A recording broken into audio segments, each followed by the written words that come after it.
Shalom brothers, salam apostolik.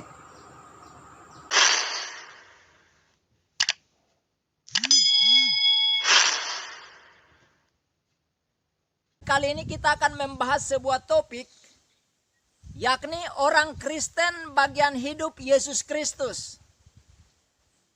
Untuk mendasari pembahasan kita kali ini, kita akan membaca di dalam Kitab Injil Yohanes pasal yang ke-15 ayat 1 sampai dengan ayat yang ke-5 yang bunyinya demikian.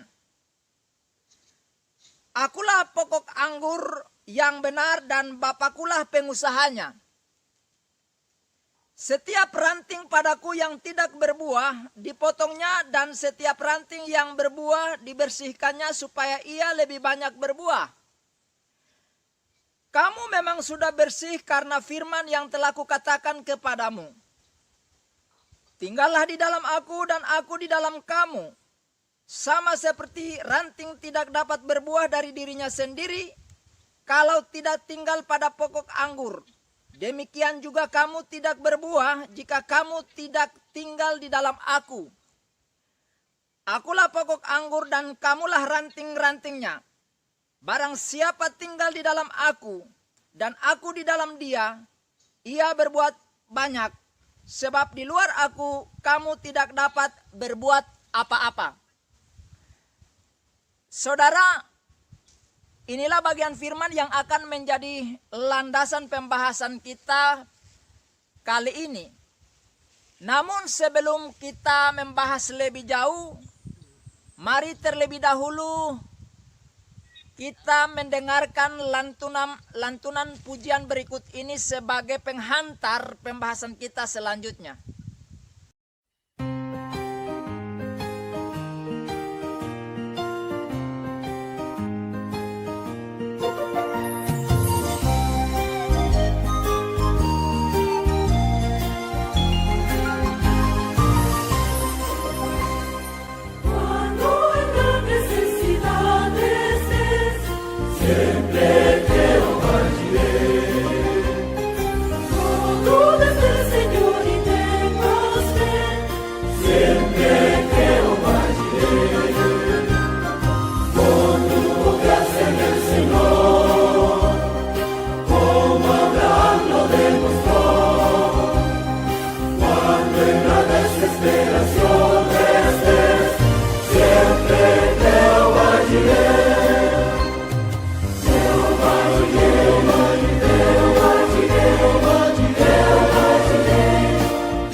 Pertanyaan besar bagi kita adalah bagaimana orang Kristen dikatakan sebagai bagian hidup Yesus Kristus. Jika kita melihat dari pembacaan kita tadi, maka hal yang pertama yang perlu kita ketahui sebagai orang percaya adalah Yesus adalah pokok anggur. Di dalam ayatnya yang ke-1 dan ayat yang ke-5 yang bunyinya, "Akulah pokok anggur yang benar dan Bapakulah pengusahanya. Akulah pokok anggur dan kamulah ranting-rantingnya. Barang siapa tinggal di dalam aku dan aku di dalam dia, ia berbuah banyak, sebab di luar aku kamu tidak dapat berbuat apa-apa." Saudaraku, berdasarkan kebenaran firman Tuhan ini, kita dapat ketahui bahwa Yesus mengatakan dialah pokok anggur. Jadi pokok anggur atau batang utamanya, pohon utamanya, di mana ranting-ranting akan menempel padanya. Jadi pokok utama sama dengan pohon ini. Pohon ini adalah pokoknya. Ini pokok. Kemudian nanti di atas sana ada ranting-ranting. Seperti saudara bisa lihat pada pohon eukaliptus ini. Jadi ini adalah pokok-pokok dari pohon. Dari pohon inilah akan bertumbuh cabang-cabang. Jadi di sini bekas cabang. Ketika dia masih kecil, ini cabang-cabang, tetapi semakin besar cabang ini tidak menghasilkan atau tidak produktif, maka secara otomatis dia akan mati dan gugur sendiri sehingga menjadi ranting kering seperti ini. Jadi ini tidak berguna selain akan menjadi humus. Demikian juga Yesus sebagai pokok, dia bilang. Jadi sebagai pokok inilah dia mengambil sumber-sumber dari dalam tanah. Dan melalui sumber inilah, pokok inilah, semua sari makanan akan disalurkan kepada ranting-ranting. Itulah pentingnya pokok ini. Jadi sebagaimana pokok anggur yang benar, kata Yesus, berarti ada pokok anggur yang tidak benar. Artinya ada pokok anggur atau pohon anggur yang palsu. Yesus katakan bahwa dia adalah pokok anggur yang benar. Berarti ranting-ranting yang menempel padanya akan mendapat asupan-asupan dari pokok anggur yang benar ini. Nah, saudaraku yang dikasihi oleh Tuhan, karena itu kita sebagai orang Kristen, kita harus tahu pokok anggur yang sesungguhnya, pokok anggur yang benar itu. Dan Yesus adalah sumber, di mana kita sebagai orang Kristen harus menempel pada Dia, harus menyatu dengan Dia. Kita tidak bisa hidup tanpa menempel pada pokok ini atau sumber ini, sumber kehidupan, sumber segala sesuatu yang kita dapatkan dari Yesus sebagai pokok. Ini yang harus kita sebagai orang Kristen pahami. Nah, jadi pertanyaan tadi, bagaimana Kita sebagai orang Kristen dikatakan bagian daripada kehidupan Yesus. Karena dia sebagai pokok. Di mana tempat kita akan menyatu dengan dia. Itu yang pertama.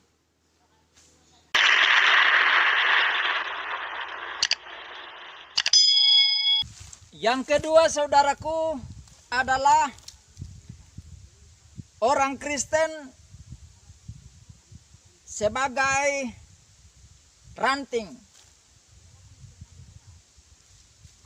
Di dalam ayatnya yang ke-5 dikatakan, akulah pokok anggur dan kamulah ranting-rantingnya. Barang siapa tinggal di dalam aku dan aku di dalam dia, ia berbuah banyak.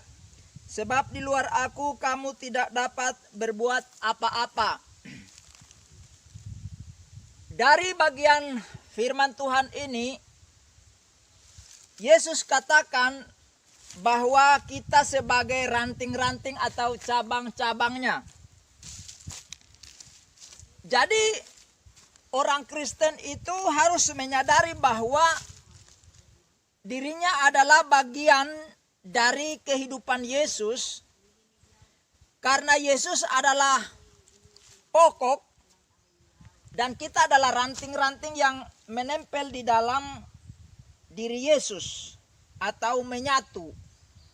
Artinya kita bagian daripada Yesus, sama dengan pokok kayu ini, rantingnya adalah bagian daripada pokok ini. Tidak bisa dilepaskan. Maka di situ dikatakan, di luar aku kamu tidak dapat berbuat apa-apa karena hanya di dalam dia kita bisa berbuah. Berbuah di sini artinya sifat karakter kita yang kita realisasikan melalui perkataan, sikap, dan tingkah laku serta perbuatan kita itu sesuai dengan sifat karakteristik daripada Yesus Kristus. Itulah sebabnya kita disebut sebagai orang Kristen, yaitu orang pengikut Kristus yang hidupnya harus mencerminkan kehidupan Kristus. Hal-hal yang benar, hal-hal yang positif, yang merupakan sifat karakteristik daripada Tuhan. Jadi Yesus katakan bahwa di luar dia kita tidak bisa berbuah dan kita tidak bisa berbuat apa-apa. Sama dengan ranting ini, kalau dia patah, maka dia akan mati. Dia tidak akan menghasilkan buah. Nah, itulah sebabnya di dalam ayat yang kedua dikatakan bahwa setiap ranting yang ada padaku yang tidak berbuah akan dipotong. Dan ranting-ranting yang berbuah itu dibersihkan supaya buahnya lebih banyak. Memang ketika ranting itu dipotong, pasti pokoknya juga merasa sakit. Begitu juga kalau ranting yang berbuah namun sedikit yang dibersihkan itu pasti sakit. Artinya begini saudara, sifat karakter bagian kebiasaan kita itu kalau ditegur orang itu menyakitkan sekali. Tapi kalau kita mau supaya menghasilkan buah-buah rohani yang manis, yang sedap seperti buah anggur yang buahnya ranum dan segar, maka harus dibersihkan seperti pohon anggur. Nah, pohon anggur itu supaya dia berbuah itu biasanya dipotong, dipangkas. Supaya dia tidak terlalu banyak rimbun, tetapi menghasilkan buah yang lebat. Nah, oleh karena itu, kita bagian daripada hidup Yesus, kita harus menempel kuat padanya, dan kita harus mau untuk dibersihkan dari hal-hal yang buruk yang ada pada diri kita, supaya kita bisa menghasilkan buah yang menyenangkan baik bagi Tuhan maupun bagi sesama orang-orang yang ada di sekitar kita. Jadi saudara tidak bisa mengatakan bahwa saudara bagian dari hidup Yesus, tapi saudara tidak memunculkan sifat karakter daripada Yesus Kristus sendiri. Nanti di dalam bagian lain kita akan membahas tentang buah-buah rohani lanjutan dari video-video terdahulu. Itu buah-buah rohani yang dimaksud. Nah, oleh karena itu saudara dan saya harus menyadari bahwa saudara dan saya sebagai orang Kristen adalah bagian hidup daripada Yesus. Kita tidak bisa dipisahkan daripada Yesus Kristus sebagai sang pokok anggur, sang sumber kehidupan. Karena saudara kalau terpisah dengan dirinya, maka dipastikan saudara tidak akan mungkin menghasilkan buah rohani yang dikehendaki oleh Yesus Kristus Tuhan kita. Dan yang ketiga saudaraku, adalah orang Kristen menyatu dengan Yesus Kristus. Di dalam ayat yang keempat dikatakan, tinggallah di dalam aku dan aku di dalam kamu, sama seperti ranting tidak dapat berbuah dari dirinya sendiri kalau ia tidak tinggal pada pokok anggur. Demikian juga kamu tidak berbuah jikalau kamu tidak tinggal di dalam aku. Jadi Yesus katakan bahwa tinggallah di dalam aku dan aku di dalam kamu. Artinya ini berbicara tentang kesatuan yang hakiki, yang tak dapat terpisahkan antara Yesus dan diri kita sebagai bagian hidupnya. Saudaraku, ini yang tidak dimiliki di dalam kepercayaan manapun, di mana sesembahannya mengatakan bahwa mereka tinggal di dalam dia dan dia di dalam mereka. Sebagaimana di bagian kedua tadi kita membahas bahwa kita tidak mungkin tinggal di luar Yesus bisa menghasilkan buah. Tapi dalam bagian ini Yesus sedang mengatakan kepada kita bahwa engkau dan aku adalah satu. Engkau bagian dari hidupku, maka engkau harus menyatu dengan aku supaya apa yang ada padaku nampak pada kamu. Itulah sebabnya saudaraku yang dikasihi oleh Yesus, orang tidak boleh sembarangan dengan orang Kristen atau orang percaya. Yesus Kristus ketika Paulus dahulunya ingin memusnahkan orang Kristen, menangkap orang Kristen dan menganiaya. Di dalam Kisah Para Rasul pasal 9 ayat 4 dikatakan, ia rebah ke tanah dan kedengaranlah olehnya suatu suara yang berkata kepadanya, Saulus, Saulus, mengapa engkau menganiaya aku? Nah saudara, kita tahu bahwa Paulus tidak pernah menganiaya Yesus Kristus secara langsung.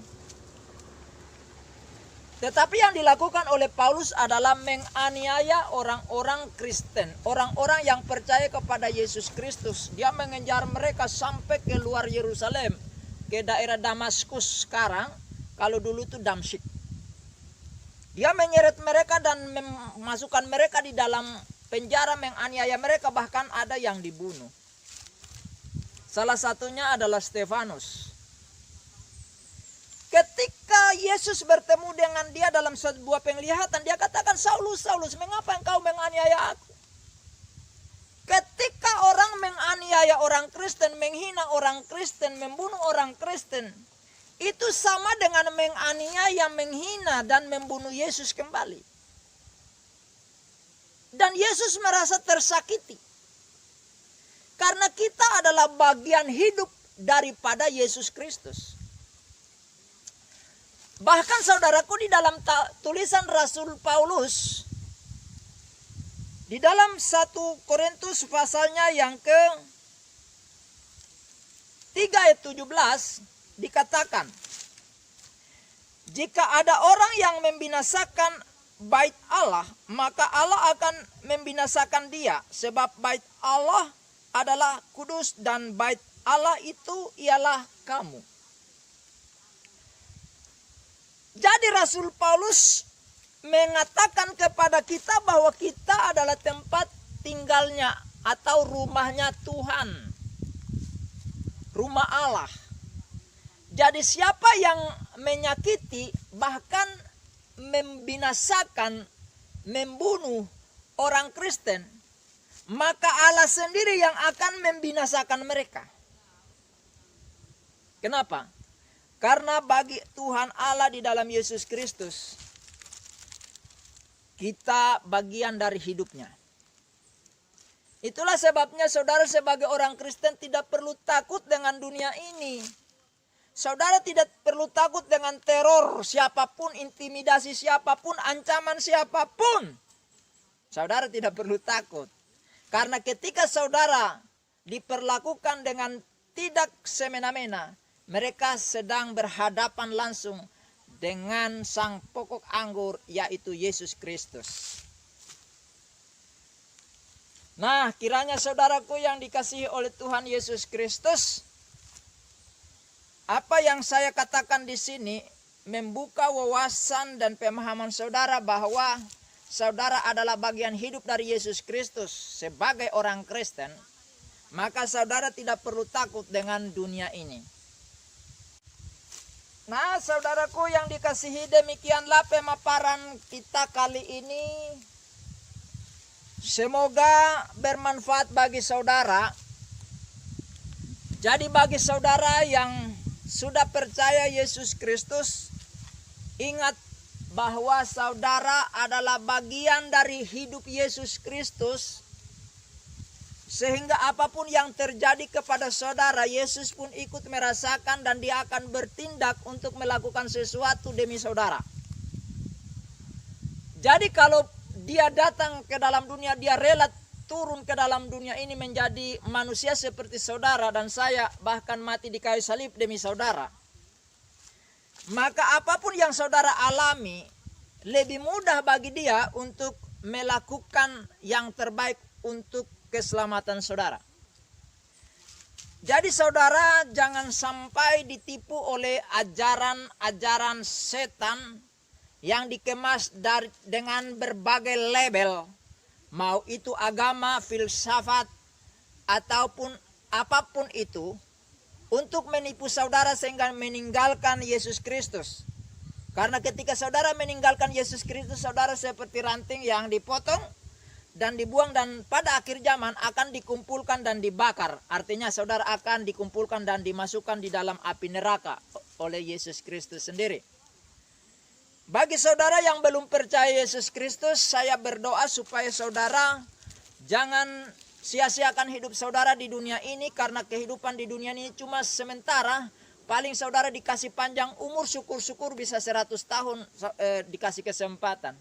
Tapi umur kita ini kata firman Tuhan seperti uap yang muncul dan lenyap begitu saja. Atau seperti embun di pagi hari, atau seperti kembang di pagi hari yang mekar, di siang hari menjadi layu. Demikian hidup ini. Jadi saudara, selagi ada kesempatan ini, jangan terlalu banyak berpikir, terlalu rumit dan berat untuk mengambil keputusan percaya Yesus Kristus. Agar saudara menyatu dengan Yesus, sehingga kehidupan saudara terjamin, baik di dunia ini maupun di dunia yang akan datang setelah saudara meninggalkan dunia ini. Kesempatan saudara di tengah dunia ini. Nah, bagi saudara yang sudah diberkati dengan pemaparan ini, membagikan bagi orang lain agar orang lain juga diberkati dengan pemaparan ini. Dan sekaligus saudara menjadi seorang pemberita atau pewarta Injil Yesus Kristus. Sampai jumpa pada episode mendatang atau video-video apostolik lainnya. Dan Tuhan Yesus memberkati. Shalom Aleichem. Haleluya. Amin.